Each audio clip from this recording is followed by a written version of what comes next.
Hello বন্ধুরা, welcome back to Priyanka JoJo blog. তো কেমন আছো সবাই? আশা করি সবাই খুব ভালো আছো, আমিও ভালো আছি আর সবসময় ভালো থাকবে। আজকে হচ্ছে বুধবার আর এখন ওই 8টা মতন বাজছে, মানে রাত্রি 8টা। আমি আমার ব্লগটা শুরু করছি।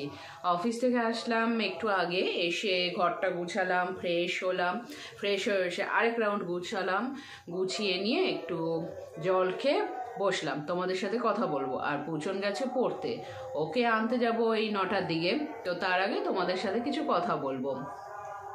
তো যেটা হচ্ছে, তোমরা এর আগে অনেক দিন আগে আমাকে অনেকেই কমেন্ট করতে যে একজন সিঙ্গেল মাদার হিসেবে তোমার জার্নিটা কেমন ছিল, কিভাবে তুমি এগিয়েছো, কিভাবে এগোচ্ছ, এই সমস্ত বিষয়ে তোমরা অনেকবার প্রশ্ন করেছিলে যে এগুলো যেন আমি তোমাদের সাথে শেয়ার করি বা এই বিষয়ে ভিডিও নিয়ে আসি বা ব্লগ নিয়ে আসি। তো দূরে কোথাও কীর্তন হচ্ছে, শীতকাল পড়েছে, তো আওয়াজটা অনেক দূর থেকে আসছে। মানে দূরে বলতে কোথায় হচ্ছে ঠিক বলতে পারবো না, মনে হয় কাছাকাছি কোথাও হচ্ছে, খুব জোরে কীর্তনের আওয়াজ আসছে। মানে ব্যাকগ্রাউন্ড মিউজিকে আমার আর কিছু দিতে হবে না, ওই কীর্তনই হয়ে যাবে ব্যাকগ্রাউন্ডে। তো যাই হোক, এবার যেটা শুরু করি আমি তাহলে আমার ভিডিওটা। তো যেটা বলবো, সিঙ্গেল মাদার হিসেবে আমার জার্নিটা কিন্তু শেষ হয়নি এখনও। মানে জার্নিটা কিন্তু চলেই যাচ্ছে। সেই জবে থেকে বলতে গেলে সেপারেশনের শুরু, তবে থেকেই সিঙ্গেল মাদারের আমার জার্নিটা শুরু। আমি সেই সময়টায় যখন ওরকম ঘটনাটা ঘটলো, তখন বলে না মাথায় আকাশ ভেঙে পড়া বা পায়ের তলার মাটি সরে যাওয়া, আমার ঠিক সেরকম হয়েছিল। যে কোলে আমার 8 মাসের বাচ্চা, আমি কি করব, কোথায় যাব, মেয়েটাকে কিভাবে মানুষ করব, কিভাবে পড়াবো। মানে আমার কি বলবো, রাতের পর রাত ঘুমাতে পারতাম না। কি করব, মানে শুধু এটাই মাথার ভেতর ঘুরতো, কি করব। কোনো রকম ঘুমাতে বা কী বলবো, কিছু ভাবনা চিন্তায় আসতে পারতাম না, কী করবো, রাতের পর ঘুমাতে পারতাম না। বলতে গেলে ডিপ্রেশনে চলে গেছিলাম। মানে যেটা বহু দিন পর, হয়তো বহু বছর পর আমি জানতে পারলাম, হ্যাঁ এই জিনিসটাকে ডিপ্রেশন বলে। আমার সেরকম হয়েছিল। তো সেই সময় সবাই আমার পাশে ছিল, সবাই আশ্বস্ত করেছে, সবাই সাথ দিয়েছে। কিন্তু কি বলতো, মানুষের তো বয়স বাড়তে থাকে, বাবার আর কতদিন কর্মক্ষমতা থাকবে, সেই সমস্ত কিছু ভাবতাম। তো ভাবতাম যে না, আমাকে কিছু করতেই হবে, আমাকে আমার মেয়ের জন্য বাঁচতে হবে, মেয়ের জন্য আমাকে দাঁড়াতে হবে, কিছু না কিছু করতে হবে, আমাকে ইনকাম করতেই হবে, সে যেভাবেই হোক, অবশ্যই সৎ পথে থেকে। ধরো আমি যদি লোকের বাড়িতে কাজও করি বা রান্নার কাজও করি সৎ পথে থেকে, সেটাও অনেক। আমি হচ্ছে আমাকে কাজ করতেই হবে, আমার মেয়ের জন্য কাজ করতে হবে। তো সেরকম তখনও কোনো অভিজ্ঞতা নাই। অনেক জায়গাতে সিভি দিয়েছি, কোনো জায়গা থেকে ইন্টারভিউর জন্য ডেকেছে, গেছি ইন্টারভিউ দিতে, সিলেক্ট হইনি। এরকম অনেক জায়গাতে সিলেক্ট হইনি। কোনো জায়গাতে হয়তো শুনেছে যখন ছোটো বাচ্চা আছে, আমি সময় দিতে পারবো না বা ঠিক মতন কাজ করতে পারবো না, সেই কারণে আমাকে অনেক জায়গায় নেয়নি। এরকম ঘটনা অনেক ঘটেছে।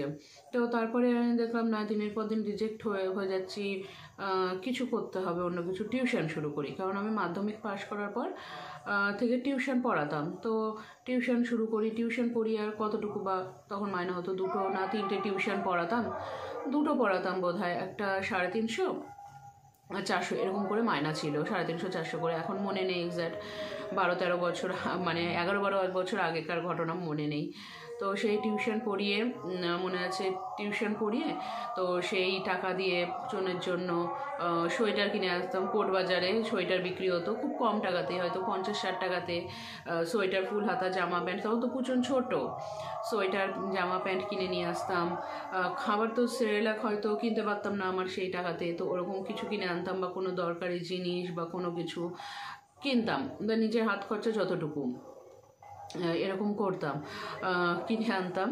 তো এবার দেখলাম যে টিউশন পড়িয়ে বেশি দিন হবে না, কাজের চেষ্টা করছি, অনেককেই বলেছি, বাবাও বলেছে। তো তারপরে আমার কাজ পাই আমি হচ্ছে না, প্রথমে একটা কাজ পেয়েছিলাম, সেটা ছিল অনলাইন ক্যাপচা এন্ট্রি করা। মানে ইন্টারভিউ দিয়ে আসলাম, তারপরে সিলেক্টেড, সেটাতে মাইনা ছিল 3,000 টাকা। তো আমার তো ভীষণ আনন্দ, কাজে গেলাম। ওখানে গিয়ে মোটামুটি আমি 10 দিন মতন হয়তো কাজ করেছিলাম, 10 দিন মতন। এবার অনলাইন ক্যাপচা এন্ট্রি ছিল, 10 দিন মতন কাজ। তারপরে আমি একটা কাজ পাই, সেটা হচ্ছে সিনিতে, মানে যে এনজিওতে আমি কাজ করতাম এই জবটার আগে সেইখানে। তো ওইখানেও যখন কাজে যেতাম, ওখানে আমার প্রথমেই আমি জয়েন করার পরে আমাকে পোস্টিং দেয় হচ্ছে নিমতিতাতে, সুতি, মানে প্রত্যেক দিন সকালবেলা উঠে 6:30টার তোমার নবদ্বীপ ধাম খাগড়াঘাট থেকে ধরে যেতাম নিমতিতা স্টেশন, নিমতিতাতে সারাদিন আমার ফিল্ডে কাজ করে তারপরে ওখান থেকে আবার নবদ্বীপ ধাম ধরে 7:30 8টায় বাড়ি ফিরতাম। সকালবেলা যখন বাড়ি থেকে বেরোতাম মেয়ে তখন ঘুমাতো, রাত্রিবেলা যখন ফিরতাম তখন মেয়ের সাথে দেখা হতো, মানে তখন জেগে থাকতো, সারাদিনে ফোনে কথা হতো মেয়ের সাথে। মানে যে সময়টাতে হয়তো একটা বাচ্চা তার মাকে সবসময় পাশে চায়, বা মাও হয়তো বাচ্চাটাকে সাথে পেতে চায়, তো এই সময় আমার মেয়ে সব বাড়িতে থাকতো মাকে ছাড়া। আমার মা বোন দেখে রাখতো, মা বোনের সাথেই থাকতো, কিন্তু আমি থাকতাম না বাড়িতে, আমাকে পেতো না। হয়তো ছুটির দিনে ঘুম থেকে ওঠার আগে আমি 5:30টায় বাড়ি থেকে বেরিয়ে যেতাম, খুব কষ্ট হতো। যখন দেখতাম কোনো হাজবেন্ড ওয়াইফ বাচ্চা নিয়ে যাচ্ছে একসাথে, খুব কষ্ট হতো। যা হোক, সেই কষ্টগুলোকে ওভারকাম করে আমি ভাবতাম আমাকে বাঁচতে হবে আমার মেয়ের জন্য। তো কি হয়েছে, এখন সাময়িক আমি সকালবেলা ও আমাকে পাচ্ছে না, রাত্রিবেলা গিয়ে তো পাবে, রাত্রিবেলা ফিরে ওকে আমি খাইয়ে দিতাম। এই কথা নিয়ে, ওকে মেয়েকে খাওয়ানো নিয়েও তোমরা এরকম অনেকে অনেক কমেন্ট করো, এত বড় মেয়ে খাওয়ানোর কি আছে, এত বড় মেয়ে খাইয়ে দেওয়ার কি আছে। কিন্তু তোমরা হয়তো সেই আমার দিক দিয়ে ভাবো না বা বোঝো না, তার জন্য এই কথাগুলো বলে ফেলো যে এত বড় মেয়েকে খাওয়ানোর কি আছে। সারাটা দিন যখন ওকে কাছে পাই না বা ও আমাকে পায় না, রাত্রিবেলা যখন ফিরে আসি তখন এই জিনিসগুলো নর্মাল। এটা আমি জানি না তোমরা এটাকে বুঝবে কি বুঝবে না, তো যাই হোক, তখন আমার খুব খারাপ লাগতো, খুব কষ্ট হতো। একবার মনে আছে, ওই এনজিওতে ঢুকে আমার ট্রেনিং পড়ে, 7 দিনের ট্রেনিং, আমি গেছিলাম লখনৌতে মেয়েকে ছাড়া প্রথম। আমার মেয়ে 2-3 দিন রাত্রে ঘুমায়নি, মা বলছে ঘুমাচ্ছে না, খাচ্ছে না,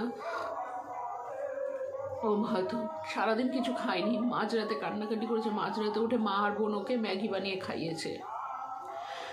মানে 7টা দিন আমাকে ছেড়ে ও যে কীভাবে ছিল আর আমি যে কীভাবে ছিলাম সেটা আমরা দুজনেই জানি। কারণ একটা জিনিস দেখবে,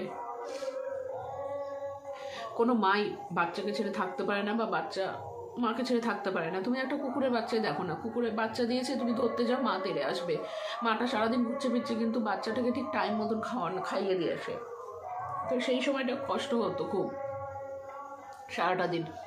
এখনও যখন আমি তারপরে যখন ওই কাজটায় প্রচণ্ড জার্নি হচ্ছিল, তার জন্যই আমার বাড়ির কাছে এখানে যখন আমি জব পেয়ে গেলাম, এখনও আমার মেয়ে মাঝে মাঝে বলে, মাম্মি আজকে অফিস যাবা, মাম্মি আজকে বাড়িতে থাকো না, বা কোনো কিছু। বা মেয়ের যখন জ্বর হয়, অসুস্থ থাকে, আমি সবসময় থাকতে পারি না। আমি সকালবেলা হয়তো মেয়েকে ডাক্তার দেখিয়ে বাড়িতে রেখে মাকে ওষুধ বুঝিয়ে দিয়ে আমাকে অফিস চলে যেতে হয়। তোমরা জানো প্রাইভেট ফার্মে বা সরকারি যে চাকরি হোক, কোনো চাকরিতেই তোমরা যদি কাজ করো, সেখানে কিন্তু তোমরা এইভাবে অবহেলা করতে পারবে না, তোমাদেরকে কিন্তু তোমার কাজের জায়গাটা ঠিক রাখতে হবে। এবং সেক্ষেত্রে সবসময় তো এরকমভাবে বাড়িতে বসে থাকলেও হবে না। এখন মানে নিজের শরীর অসুস্থ হলে একমাত্র উঠতে পারছি না বিছানা থেকে, ঠিক আছে আমি গেলাম না, বা খুব এমার্জেন্সি কোনো কিছু সেটাতে গেলাম না, ঠিক আছে অফিসে, সেগুলো। কিন্তু সামান্য বিষয় তো ছুটি নিতে পারি না বা কোনো কিছু। তো সেই ক্ষেত্রে মেয়ে যখন পাশে চায় তখন আমাকে সব সময় পায় না। তাই যতটুকু সময় আমরা থাকি একসাথে, দুজনের সাথে সবসময়তে থাকি। সকালবেলা ও আমাকে ছেড়ে থাকবে না, ও পড়তে বসলে বলবে মাম্মি এখানে এসে বসো। আমি বসি না অনেক সময়তে একটাই কারণে, আমি বসলে আমার সাথে গল্প করতে লাগবে। রাত্রিবেলা যেমন ও পড়তে বসে, আমি ওর পাশে বসে থাকি, ও গল্প করতে লাগে, আমাকে দেখেই গল্প করতে লাগবে। আমি বকা দিই, ওকে পড়াই, এরকম মানে বকা দিই যে দাঁড়াতে হবে, নিজের পায়ে দাঁড়াতে হবে, নিজের জন্য, কারোর জন্য না, অন্তত নিজের জন্য নিজের পায়ে দাঁড়াতে হবে। এটাই এরকম বলি। তো অ্যাজ এ সিঙ্গেল মাদার আমার জার্নিটা মোটেও সহজ নয়, বা আমার জন্য, আমি বলে না, প্রত্যেকটা সিঙ্গেল মাদারের ক্ষেত্রে তাদের যে কত রকমের কত কিছু অসুবিধার সম্মুখীন হতে হয় একমাত্র তারাই জানে। রাস্তাঘাটে চলতে গেলে কত মানুষের বাজে দৃষ্টি, মানে ডিভোর্সি মেয়ে মানেই ভাবে হ্যাঁ এ বারোয়ারি মাল, একে হাত দেওয়া যায়, ছোঁয়া যায়, মানে আমার হাত দেওয়া ছোঁয়া আমার গায়ে না বলিনি, কিন্তু চান্স মারা যায়। আমার গায়ে যে হাত দিয়ে ছুঁয়েছে সে সমস্ত কিছু না, মানে আমি কথার কথা বলছি আর কি, যে হ্যাঁ এই তো ডিভোর্সি, ব্যাস এর সাথে প্রেম করা যাবে এরকম, মানে এরকম আমি বলছি। আমার মানে সোশ্যাল মিডিয়াতে এরকম কতজন, কত হয়তো আমার বাড়ি আশেপাশে থেকে হয়তো বহরমপুরেই থাকে বা কোনো কিছু এরকম, কতজন কতবার প্রেমের প্রস্তাব দিয়েছে, কতজন। আমি তাদেরকে ডিরেক্ট একটা কথা বলেছি, আমাকে বিয়ে করবা আমার বাচ্চা নিয়ে? তখন তারপরে না, আগে দুজন মানুষকে জানি চিনি, তারপরে বললো হ্যাঁ জানি চিনি, তারপরে একসাথে থাকবো, শোবো দেবো, তারপরে নাও তুমি তোমার রাস্তায় যাও, আমি আমার রাস্তায় যাই, তাই নাকি? তো সেই সমস্ত কিছুর মধ্যে আমি নেই। তো যাই হোক, ও এক কথা বলতে বলতে অন্য কথায় চলে গেছিলাম। তো অ্যাজ এ সিঙ্গেল মাদার আমার জার্নিটা কোনো সময়তেই সহজ ছিল না। আমি জানি না ভবিষ্যতে কী হবে, তো আমার মেয়ে এখন অনেকটাই বুঝে গেছে, বুঝতে শিখেছে। ছোটোতে তো বুঝতো না, কান্নাকাটি করতো খুব। অনেক সময়তে এরকম হয়েছে, ওর খুব শরীর অসুস্থ, জ্বর হয়েছে, কিন্তু তো আমাকে ছাড়বে না, কোলে আটকে ধরে আছে, কিন্তু আমাকে তো অফিস যেতে হবে। তো বুঝিয়ে শুনিয়ে ঘুম পাড়িয়ে রেখে দিয়ে আমি চলে গেছি। তো ঘুম থেকে উঠে মাকে নাই দেখেছে, কাঁদতে লেগেছে। তারপরে সারাটা দিন তো মেয়েকে ধরো তেমন থাকি না, সময় দিতে পারি না ওকে যে কোনো কিছু রান্না করে আলাদা করে খাওয়াবো, সারাদিনে সেরকমভাবে হয় না, আলাদা করে খাওয়ানোর বিষয় না হয়তো অনেক কিছু। তাই রাত্রিবেলা এসে ও যদি বললো মামি একটু আলু ভেজে দাও, মানে ওর চাহিদাটা না সত্যি খুব কম। হয়তো আমার সাথে থাকতে থাকতে বুঝে গেছে যে মার যতটুকু ক্ষমতা আমি ততটুকুই চাহিদা রাখবো।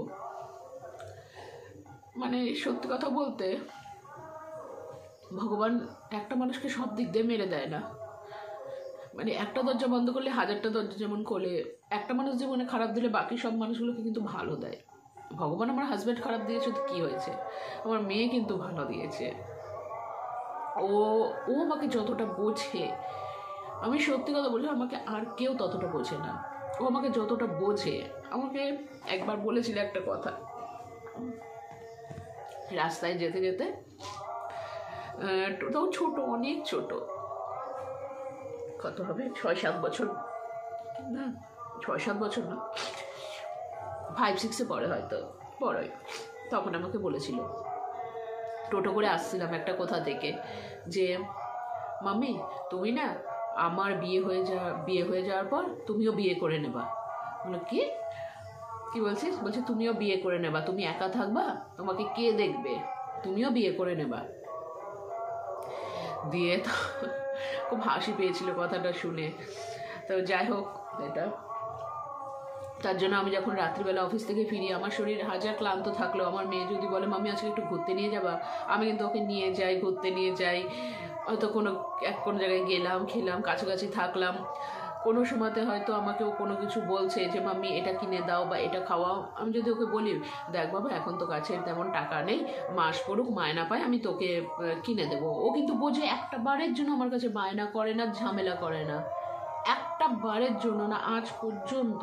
মানে একদম ছোট ছিল যখন, তখন হয়তো কোনো সময় হয়তো বায়না করেছে, ঝামেলা করেছে, কিন্তু তারপর থেকে জানি না ওর মধ্যে কোথা থেকে এই ম্যাচুরিটিটা আসলো। ও কোনো দিনও কোনো জিনিসের জন্য ঝামেলা বায়না কোনো দিনও কোনো কিছু করেনি, যে এটা আমার লাগবে তো লাগবেই, কোনো দিনও না। দিলে ভালো, না দিলেও ভালো, ওর কোনো ব্যাপার নাই। ওর পুজোতে যেমন আমি ওকে যা জামা ধরো আমি কিনে দিই, সেটাই ওর পছন্দ, সেটাই ওর ফাইনাল। হয়তো নিচে 10-12টা দেখলো জামা, তারপর লাস্টে বললাম দেখ পুজো বাবা এটা তোকে কিন্তু দারুণ লাগবে, তুই একবার পর। ও ট্রায়াল দেয়, দিয়ে বলে হ্যাঁ মাম্মি এটা তো ভালো লাগছে, ব্যাস ওটাই নাই। ওর মানে কোনো রকম বায়না বা কোনো কিছু ছিল না। যদি ওর সাপোর্ট না পেতাম, বা ও যদি ঠিকঠাক না থাকতো, তাহলে কিন্তু আমার এই জার্নিটা সহজ হতো না, সত্যি সহজ হতো না। এটা হ্যাঁ আর্থিক সচ্ছলতা হয়তো নেই, কিন্তু মানসিক দিক দিয়ে আমি সত্যি ভালো আছি, মানে মানসিক শান্তিতে আছি, মানে যেটার থেকে মানে রাত্রিবেলা যখন ঘুমাই নিশ্চিন্তে ঘুমাচ্ছি যে না আর কোনো সমস্যা নেই জীবনে। আর্থিক সমস্যা তো ভাই অনেকেরই থাকে, সেটা এমন কিছু সমস্যা না, সেই সমস্যা কেটে যাবে। কর্ম করতে হবে, ব্যাস কর্ম করলে সেই সমস্যা কেটে যাবে, সেটা নিয়ে ভাবার কিছু বিষয় নাই। আর যারা একজন সিঙ্গেল মাদার হিসেবে আমার ভিডিও দেখছো তাদেরকে আমি একটা কথাই বলবো, আমি যখন পেরেছি এত দূর এসেছি, আমার মেয়ের 13 বছর বয়স, তোমরাও পারবে। কোনো কাজকে কোনো সময়তে বা কোনো জিনিসকে কোনো সময়তে ভয় পাবে না, কোনো পরিস্থিতি থেকে ভয় পাবে না, কোনো পরিস্থিতি থেকে পালিয়ে যাবে না, পরিস্থিতিটা বা সমস্যাটার সম্মুখীন হবে। কি এমন বড় সমস্যা যেটাকে তুমি সমাধান করতে পারবে না? ঠিক হবে, হয় জিতবে নয় হারবে, জিতলে ভালো, হারলে আবার চেষ্টা করবে, কোনো কিছু নেই খারাপ। আমার এই স্বল্প ইনকাম থেকেই আমি একটু একটু করে মেয়ের জন্য যতটুকু সেভিংস করেছি, যেরকমভাবে সেভিংস করা যায় সেরকম করেছি, যতটুকু গয়না বানানো যায় বানিয়েছি, যে মেয়েটার বিয়ে তো দিতে হবে, সেই জন্য সেরকমভাবে চেষ্টা করে করে যা হোক একটু একটু করে বানিয়েছি। আরও কিছু বানানোর আছে, সেইগুলো আস্তে আস্তে ভগবানের আশীর্বাদে, তোমাদের ভালোবাসা আশীর্বাদ থাকলে সব হয়ে যাবে।